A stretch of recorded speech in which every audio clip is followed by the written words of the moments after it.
이제 식사 잘 하셨는지 모르겠는데요. 오늘 제가 준비한 거는 보시면 아시겠지만 쥐사 사건을 비롯한 개정법이 적용된 사례들의 함의와 기업 기관의 대응 방안입니다. 그 중에서 저는 보시는 것처럼 백투베이직 대응 방안이라고 이렇게 조금 더 이제 그 제목을 더 추가했는데요. 그 기본적인 취지는 아마 좀 기본으로 돌아가서 좀 생각할 것들이 좀 있지 않을까. 그래서 이제 그런 부분을 좀 위주로 설명을 후반부에 드리고 앞쪽은 현재 최근에서 문제되었던 사건들 위주로 살펴볼 예정입니다. 그 양력 같은 거는 이제 보시면 될 것 같고요. 주요하게 이제 개인정보보호위원회 지금 위원으로 있고 개인정보 국외이전 전문위원회 위원장으로 금년부터 이제 위촉받아서 활동 중에 있습니다. 그리고 뭐 김현장에서 한 20년 동안 개인정보 관련된 여러 가지 사건들을 팔로우업을 했던 경력을 가지고 있고요. 그런 측면에서 조금 도움될 만한 말씀을 드리고자 준비를 했습니다. 목차는 보시는 것처럼 주요 개정 사항들을 아주 간단히만 볼 거고요. 최근 적용 사례 분석 부분에서는 G사라고 이제 이렇게 적어 놓긴 했습니다만 골프존 사건과 그 전에 있었던 디지털 대성 사건, 현재까지 개인정보보호위원회에서 이 개정법을 적용해서 의결을 한 사례가 아직은 이제 2가지밖에 없습니다. 2가지 사례가 근데 실질적으로 실무적으로 어떤 함의가 있는지는 상당히 이제 여러 가지 생각할 부분들이 있어서 그 부분들을 좀 정리해서 말씀드리려고 준비를 한 것이고요. 그거에 기초해서 기업이나 기관 입장에서는 어떤 부분에 좀 신경을 쓰는 게 좋을지 그런 것들을 좀 정리하는 차원에서 준비를 해봤습니다. 개정사항은 간단히 말씀만 그냥 스킵 차원에서 그냥 보기만 넘어가려고 하는데요. 보시는 것처럼 굉장히 많은 개인정보 관련된 개인정보보호법의 그 개정 사항들이 있습니다. 흔히들 말하기를 이번 개정은 전면 개정 정도 수준이었는데 여러 가지 여건상 이제 이 전면 개정을 하게 되면 법조문을 카운팅을 새로 하거든요. 그래서 몇 조의 2, 몇 조의 3 뭐 이런 부분들이 없어지고 처음부터까지 다 카운팅을 하는 그런 것들이 이제 보통 그 전면 개정이라고 하는데요. 거의 전면 개정 수준으로 많은 이렇게 보시는 것처럼 개정 사항들이 있습니다. 이 부분은 뭐 이제 자세히 설명드릴 상황은 아니고요. 보시는 것처럼 엄청나게 많은 개정 사항이 있다는 것 정도만 한번 보시면 될 것 같고, 오늘 좀 주목해서 볼 부분은 지금 나타났던 과징금 규정 정비 부분입니다. 잘 아시는 것처럼 과징금 부과 대상이 이제 대폭 확대되었고요. 과징금 부과 기준도 확대됐습니다. 과거에는 관련 매출액 기준 3%였는데 지금은 전체 매출액 기준 3%를 기본으로 하고 있다는 점에서 상당히 큰 변화라고 할 수 있습니다. 그 다음에 뭐 개인정보 보호 수준 평가제라든지 수탁자 관련된 사항들 여러 가지 이제 변경 사항들이 있어서 사실은 이 하나의 테마만 가지고도 뭐 1시간이 모자랄 정도인 것 같아요. 그 이제 여러 가지 임플리케이션 차원에서 논의하자면요. 그런데 오늘은 과징금 관련된 부분만 살펴보려고 합니다. 사례 분석을 한번 해보겠습니다. 디지털 대성 사건이고요. 보시는 것처럼 디지털 대성의 경우에는 크레덴셜 스토핑 공격을 통해서 한 9만 5천여 명 정도의 개인정보가 유출됐고요. 과징금이 약 6억 1,300만 원, 그리고 과태료 330만 원 정도 부과받은 그런 상황입니다. 통상 알려져 있기로는 뭐 그 골프존 사건이 최초의 사건으로 그렇게 이제 신문지상에 나오기도 했습니다만, 최초의 사건은 이제 디지털 대성 사건이 개인정보법 개정 이후에 첫 사안이라고 그렇게 말씀드리는 게 정확할 것 같습니다. 이 그 대성 사건의 경로를 한번 보면요, 맨 왼쪽에서 보시는 것처럼 해커가 크레덴셜 스토핑 공격을 통해서 무작위로 이제 로그인 시도를 여러 차례 해서 이제 계정을 탈취했고, 그 다음에 이제 빨간색 점선으로 나타나 있는 이 회원 A 부분 보시는 것처럼 회원 A 자격으로 불법 이용 신고 게시판에 악성 스크립트를 삽입했고, 그걸 직원들이 게시글을 열람하는 과정에서 세션이 탈취되어서 결국은 직원들이 접속할 수 있는 관리용 웹 서비스에서 개인정보가 유출된 그런 맥락들을 보이고 있습니다. 이렇게 나오는군요. 이거 깜짝 놀랐습니다. 이런 식으로 해서 이제 문제가 된 부분들이 이제 경로에서 이제 개인정보 유출된, 어떻게 보면 좀 단순한 면이 있는 그런 케이스입니다. 제가 말씀드릴 거는 이제 참고 삼아 저 하단 부분에 죄송합니다. 저 하단 부분에 있는 것처럼 개인정보보호위원회 보도자료에 기초해서 모든 걸 설명드릴 거고요. 아마 제 미리 공개돼서 프린트아웃 해 오신 분들은 함의 부분을 제가 안 써놨거든요. 그래서 노트 형태로만 이렇게 해놨는데 그 부분은 좀 제 개인적인 생각도 같이 말씀드릴 예정입니다.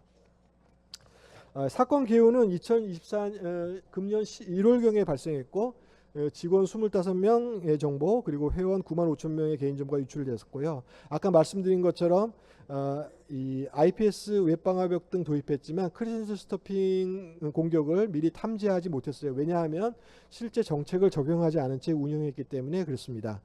또한 디지털 대상 같은 경우는 72시간이 경과한 다음에 유출 통지를 실시했고요. 그러다 보니 이제 개정보위원회에서는 첫 번째 법률 시행령 안전성 확보 조치 기준 고시 위반이라고 판단했습니다. 특히 고시와 관련해서는 6조 1항 즉 IP 주소 등을 분석해서 개인정보 유출을 탐지했어야 되는데 그렇지 못했다라고 해서 대표적인 크리센스 스토핑이라든지 무작위 대입 공격에 대해서 방지하지 못한 그 규정을 적용해서 문제를 삼았습니다. 재미있는 거는 이 관련 매출액, 매출액을 이제 개인정보와 관련해서 일어난 매출액 중에 아래에서 두 번째 보시는 것처럼 강사 교재라든지 그 다음에 EBS 판매 교재와 같이 사실은 이게 오프라인 상황과 조금 더 밀접한 그런 부분에 대한 매출액 부분도 나왔고요. 여기 보시는 것처럼 갤럭시 버즈 이벤트, 그러니까 학원 학생들한테 이제 갤럭시 이제 이렇게 주면서 이벤트 했던 그런 관련 매출액도 여기에 포함해서 이제 과징금이 부과된 그런 현상을 볼 수 있고요. 그래서 결국은 과징금은 6억 1,300만 원 과태료 이렇게 매겨진 상황입니다. 제가 사안을 설명드린 다음에 임플리케이션에 대해서 또 설명드리겠습니다. 그 다음 사건을 한번 볼까요? 그 다음 사건은 이제 골프존 사건이고요. 골프존에 대해서는 과징금 75억 원에 과태료 540만 원, 그리고 여러 가지 안전성 보호 조치 의무, 주민등록번호 처리 제한 관련된 여러 가지 의무 위반 이런 것들을 지적을 했습니다. 이 관련된 경로를 보시면 맨 처음에 해커가 계정을 획득했는데 불상의 방법으로 계정이 획득되었어요. 그래서 어떤 식으로 계정이 획득되었는지는 이제 모릅니다. 근데 하여튼 계정을 획득했고 획득한 상황에서 이제 외부에서 IDC 통해 가지고 들어오게 됐는데 재밌는 게 AD 서버를 통해서 먼저 권한을 획득했어요. 잘 아시는 것처럼 액티브 디렉토리 서버 관련해서는 사실은 이게 외부에 이제 노출될 그럴 필요가 사실은 그렇게 크지 않은데 이 부분이 외부에 유출되어서 외부에 있는 사람이 계정을 가지고 원격으로 접속할 수 있었다는 것을 1차적인 문제로 삼았고요. 그 다음에 이 사내에서 이 AD 서버랑 옆에 있는 파일 서버가 또 원격으로 접속이 가능하도록 그렇게 설계가 되어 있었습니다.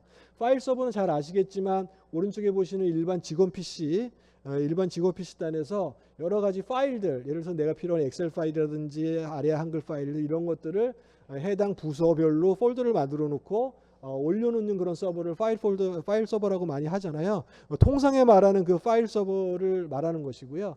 그래서 이 파일 서버에 침입을 해서 최종적으로는 이 파일 서버로부터 인터넷을 통해서 이 개인정보 파일이 나간 그런 사례입니다. 통상 이 개인정보보호위원회에서는 이런 부분에 대해서 어떤 취지로 문제를 삼았냐면 아까 말씀드린 것처럼 왜 이 AD 서버는 외부와 물려 있으며 이 파일 서버도 왜 외부와 물려 있냐. 게다가 이 파일 서버는 왜 이 AD 서버랑 또 물려 있어서 이런 식으로 원격 접속이 가능하도록 이렇게 설계를 했냐라는 부분을 이제 주로 문제 삼았고요. 그 이외에 다른 어떤 잘못된 부분들은 이제 찾지 못한 그런 상황입니다. 그래서 이러한 상황에서 작년 11월, 12월에 발생했고 서비스 이용자랑 임직원 221만 명의 개인정보가 유출된 상황입니다. 보호위원회에서 문제 삼은 부분은 제가 써놓은 그대로인데 파일 서버에 대한 주기적 점검 및 관리 체계를 미흡하게 운영했다. 좀 더 디테일로 가자면 외부에서 아이디 패스워드로만 접속 가능했고 서버 간 원격 접속이 허용됐으며 업무망 내 서버의 인터넷 통신을 허용하는 그런 문제점이 있었다라고 지적을 하고 있어요. 그 다음에 이제 네 번째 있는 기간 경과 후 개인정보 미파기 부분은 이제 뭐 조사를 하다 보니까 개인정보 미파기 부분이 문제돼서 과태료 사안으로 이제 하나 이제 잡게 됐고요. 결국은 개인정보보호위원회의 판단은 이제 고시 위반이다 이렇게 얘기를 하고 있고요. 이제 고시 위반이라고 평가를 했는데 그 유명한 고시 제6조 3항 위반으로 보고 있습니다. 접근 통제에 관해서 일반적 포괄적 규정이라고 할 수 있는 제가 좀 이따 이제 자세히 말씀드릴 텐데요. 6조 3항 위반으로 이제 문제를 삼았고요. 특이한 것은 아래에서 두 번째 있는 것처럼 시뮬레이터 판매 및 광고 매출도 관련 매출액에 포함했습니다. 시뮬레이터는 제가 이제 골프를 안 쳐서 잘 자세히는 몰랐습니다만 좀 배워보니까 이제 골프 그 실내 골프장 가면 그 기계가 있고 그 기계를 통해서 뭐 이제 막 그 회원 정보도 입력해 가지고 골프를 계속해서 치면 그 로그가 남고 그다음에 히스토리도 남는 그런 기능들을 하는 일종의 아마 이제 이거 플레이할 수 있는 그 기계를 말하는데요. 통상 이제 제조해서 판매한 거거든요. 근데 제조해서 판매한 부분들이 과연 개인정보와 관련해서 관련이 있는 그런 매출액에 해당하는지가 굉장히 다투어졌습니다만 보호위원회는 그런 제조와 관련된 매출액도 일정 부분 해당한다라고 이렇게 판단을 한 것입니다. 과징금 70억 원이 나왔는데 통상 이제 보호위원회 내부적으로 평가하기로는 만약에 이게 신법이 아니었다면 과징금이 매우 경미하거나 아니면 과태료 사안에 그쳤을 것이다라는 그런 평가가 많이 나오고 있습니다. 그래서 사실 디지털 대성권 이외에 이 한 건이 더 있는 것이지만 신법이 적용되어서 가장 극명하게 결과가 갈린 케이스가 이 골프존 사건이라고 그렇게 말씀드릴 수 있을 것 같아요. 자, 이러한 개정법 적용 사례들의 함의를 좀 한번 살펴보려고 합니다. 보시는 것처럼 과징금 적용 대상이란 과징금 부과 기준 매출액이 확대에 따른 그런 해석이 확대하는 그런 경향을 보인다는 것입니다. 첫 번째 줄을 한번 보시면 두 번째 줄이죠. 온라인 서비스 사업자 이외에 오프라인 서비스 사업자가 과징금 대상으로 추가된 것보다 더 큰 의미이다. 라는 것입니다. 이건 뭐냐면 옛날에는 온라인 서비스 사업자만 과징금 대상이었잖아요. 근데 단순히 법조문 바뀐 거는 오프라인 사업자도 과징금 대상으로 더 추가된 것뿐이에요. 하지만 과징금의 기준 매출액 차원에서는 단순히 사업자들이 더 추가됐구나라는 것보다 훨씬 더 큰 의미가 발생한다는 것입니다. 그것이 제가 세 번째 줄에 정리되어 있는 것인데요. 온라인 서비스 사업자의 오프라인 매출액, 그 다음에 오프라인 사업자의 온라인 매출액도 각각 합산한다는 겁니다. 옛날 같으면 온라인 서비스 사업자의 오프라인 매출액은 전혀 신경 쓰지 않고 그냥 정보통신 서비스와 관련된 매출액만 과징금 기준이었는데 지금은 그렇지 않다는 것입니다. 그래서 사실 많은 분들이 온라인 사업자의 경우에는 옛날에 과징금도 맞았던 거 그냥 지금 그대로니까 나야 뭐 별로 바뀐 거 없지 라고 생각하실 수도 있습니다만 그렇지 않다는 거예요. 오프라인 매출이 더 애드된다는 것이고 거꾸로도 마찬가지입니다. 오프라인 사업자 입장에서 내가 새로 들어갔어? 그럼 나는 뭐 오프라인 관련된 사업자니까 그 부분만 해당되나? 라고 생각하셔도 안 된다는 것이죠. 왜? 온라인, 오프라인 다 나의 매출액이기 때문에 매출액이 상당히 커진다는 그런 결과가 나타나는 것입니다. 그래서 일례로 박스 안에 있는 것처럼 디지털 대성의 강사 교재나 EBS 교재 이런 것들도 기준 매출액에 포함하게 되었어요. 옛날에 온라인 학원 케이스가 개인정보 유출 케이스가 있었거든요. 그때는 이 강사 교재라든지 EBS 교재 이런 부분들이 매출액에 포함이 되지 않았어요. 왜냐하면 정보통신 서비스 매출액이었기 때문에요. 예. 근데 지금은 그런 부분들도 다 아우러서 과징금 기준 매출액으로 산정된다는 점이 굉장히 임팩트가 있는 것이죠. 이게 단순히 그래서 조금 뭐 이제 늘어나고 줄어들고 그런 게 아니라 이 사실 디지털 대성에 있어서 강사 교재는 굉장히 포션이 큰 부분이었거든요. 근데 골프존의 시뮬레이터 매출도 마찬가지예요. 시뮬레이터 매출이 한 2천억 정도 됐거든요. 근데 만약에 이게 오프라인 상황이고 제조와 관련된 부분이기 때문에 전혀 관련이 없다라고 하면 사실은 상당 부분 과징금이 이제 떨어졌을 텐데 그렇지 않았다는 것입니다. 이와 관련해서는 그러면 이런 질문들이 있을 수 있어요. 삼성전자나 뭐 LG전자 이런 것처럼 뭐 텔레비전이나 뭐 냉장고 이런 거 팔 때 그러면 그 제조 관련된 부분들 다 포함되면 그러면 뭐 잘못하면 회사가 망하는 것 아니냐.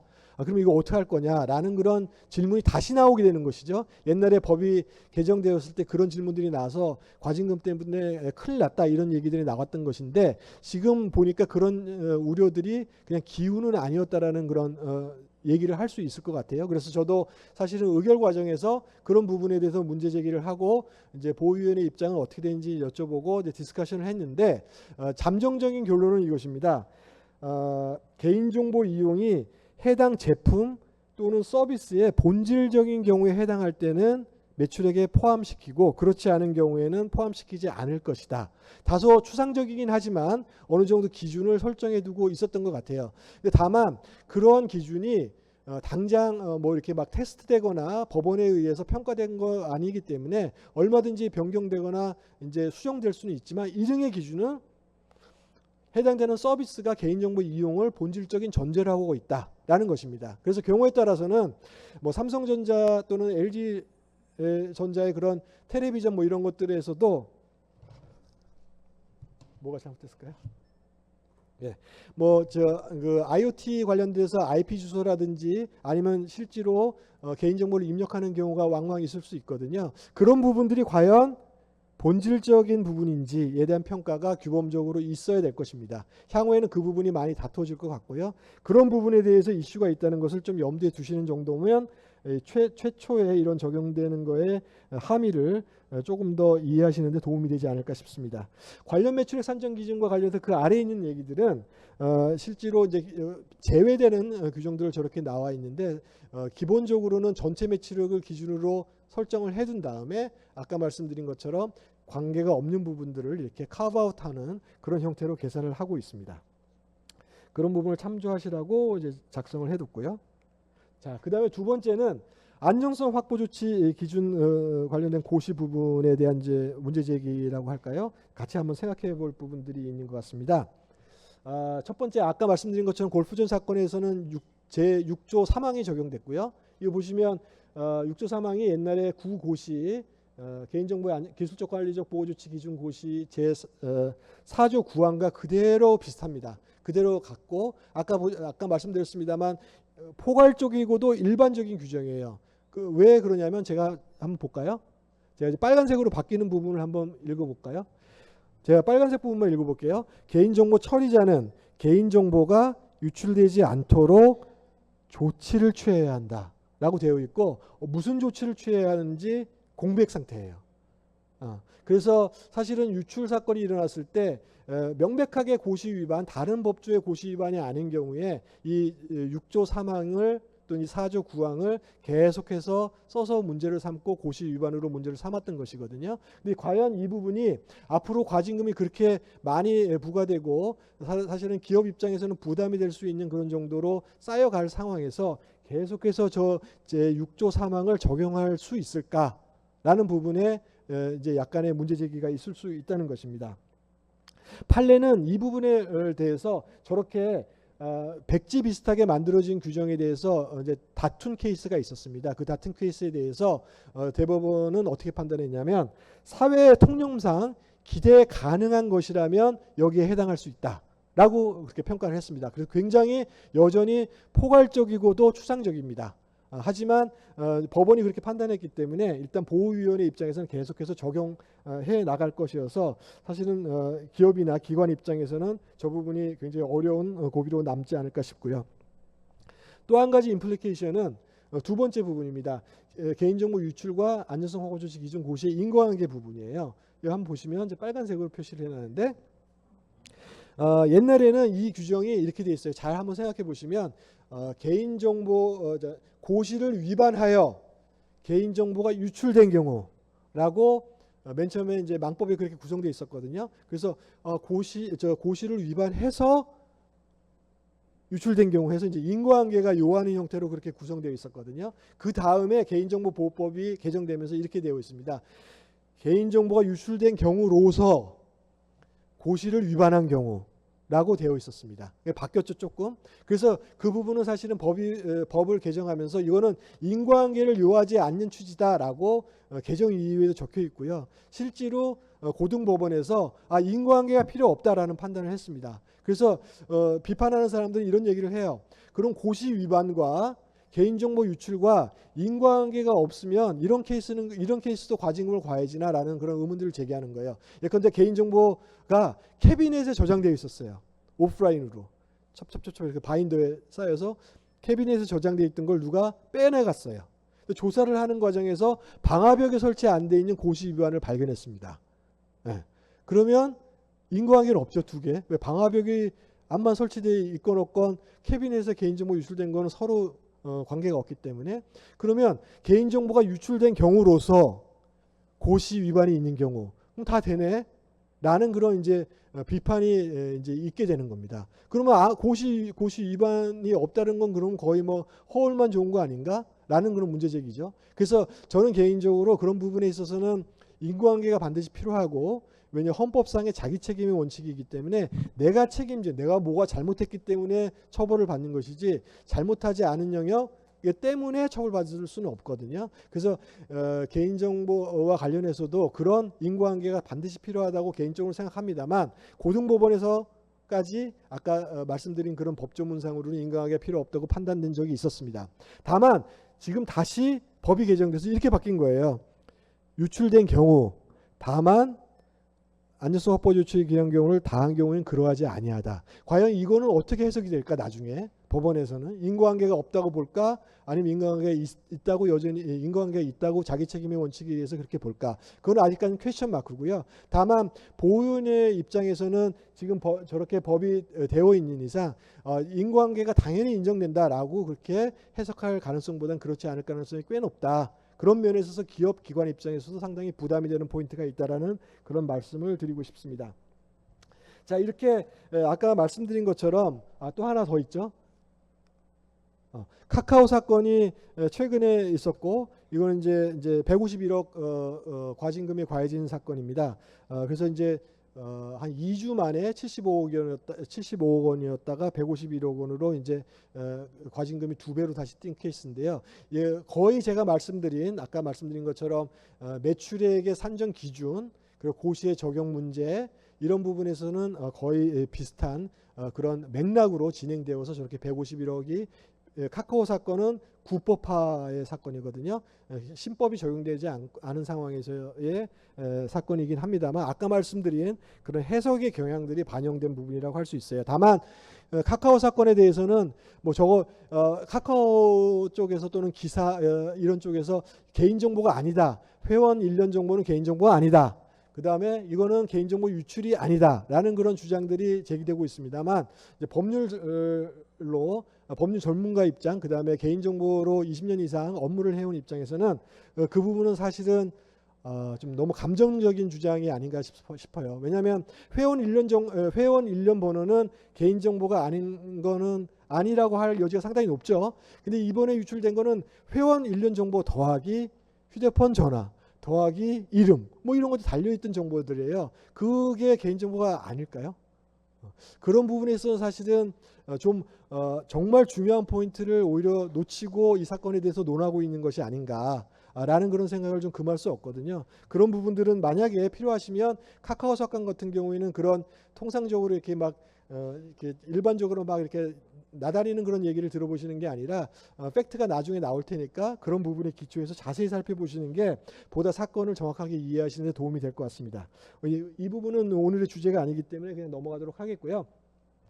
자, 그 다음에 기업 기관의 기본적인 백투베이직 대응방을 좀 간단히 한 10분 정도 살펴보려고 해요.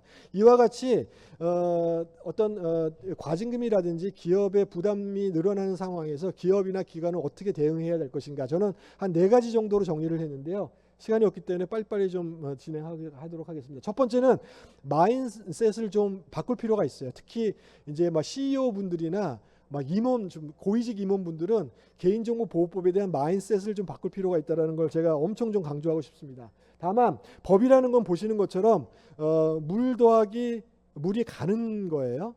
그래서 굉장히 물이 간다는 거는 위에서 아래로 흐르는 자연스러운 걸 말하는 거잖아요. 그래서 보통 사람들이 법을 말할 때는 법은 상식에 부합하고 자연스러운 것이다라는 그런 인식이 굉장히 강합니다. 그래서 그게 법이다 이렇게 얘기를 하는데, 저는 최근에 판례들 한번 보시면 고소장에 피고소인 이름 적었다고 고소인을 개인정보법 위반으로 처벌한 사례. 아까 말씀드린 것처럼 고등법원에서 개인정보 유출과 고시 위반 간에 인과관계가 없다고 판단한 사례. 저는 이것들은 굉장히 상식에 부합하지 않는 그런 판례들이 굉장히 많이 나타나고 있는 그런 동네다라는 그런 인식부터 필요하다는 것이에요. 그래서 제가 말씀드리고 싶은 거는 이 개인정보보호법은 왼쪽에 보시는 것처럼 정보 교류라는 인류 생활 양식에 좀 반하는 거예요. 이름을 부르고 정보를 교환하고, 야 저 사냥터에 가서 저기 막 저 코끼리 저기 좋은 거 있더라 막 이렇게 얘기를 하고 정보를 교환하고, 또 뭐 갑돌이네 집은 숟가락이 3개다 막 이런 식의 여러 가지 사회 공동체로서의 정보 공유하고 있던 그런 상황들이 사생활 보호라는 측면에서 보호되기 시작한 지 100년이 안 돼요. 100년이 안 되고 100년이 안 되다 보니까 우리 보통 기본적인 사람들 입장에서는 그게 비상식적인 거라고 생각을 많이 하게 되는 것입니다. 그래서 제가 맨 위에 써져 있는 것처럼 개인정보보호법은 매우 부자연스러운 법이다 라는 부분에 대해서 컨센서스가 있어야 된다는 거예요. 기업이나 기관 내부적으로요. 안 그러면 왜 걷다 돈을 써? 라는 얘기부터 들을 수밖에 없기 때문에 그렇습니다. CEO분들은 그런 부분에 마인드셋이 바뀌어야 되고요. 그걸 보조하는 분들은 그런 컨셉부터 마인드셋부터 바꿔주실 필요가 있다. 저는 그게 가장 큰 관건이다 라고 그렇게 말씀을 통상 드리고들 있거든요. 대책이 바로 그겁니다. 마인드셋을 바꿔야 돼. 나도 바꿔야 되고 남도 바꿔야 될 그 필요성이 있다는 것을 꼭 말씀드리고 싶었고요. 두 번째는 처리 현황 점검 잘 해야죠. 그죠? 수집, 이용, 제3자금 처리, 라이프 사이클에 맞추어서 점검들을 잘 해야 되는데 열심히들 하시고 있어요. 열심히들 하시고 계신데 제가 좀 안타깝게 생각하는 거는 이거예요. 가운데 눈동자 부분을 보시면 비저빌리티예요.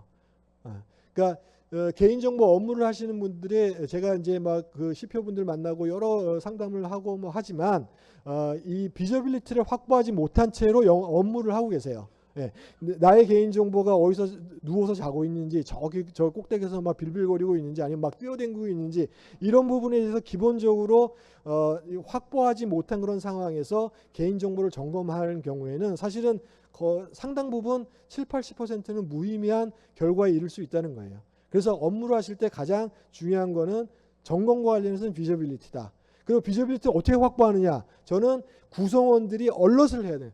구성원들이 각성해야 되는 거거든요. 예, 예를 들어서 뭐 데이터 매핑한다고, 아니면 무슨 뭐 솔루션을 도입해서 개인정보 어디 있는지 막 돌아다니고 찾아낸다고, 그것도 중요하지만 사실은 그런 것보다 훨씬 중요한 게 개인정보 업무를 하시는 분들이 내가 다루고 있는 개인정보가 어디 있는지를 정말 각성해서 들여다보기 시작할 때, 그때 점검의 시작이 포인트가 있다고 생각하거든요. 그래서 그런 부분에서 저희는, 제가 사건 사고를 워낙 많이 하다 보니까 그런 부분이 좀 미흡했다라는 부분을 좀 말씀드리고 싶었습니다.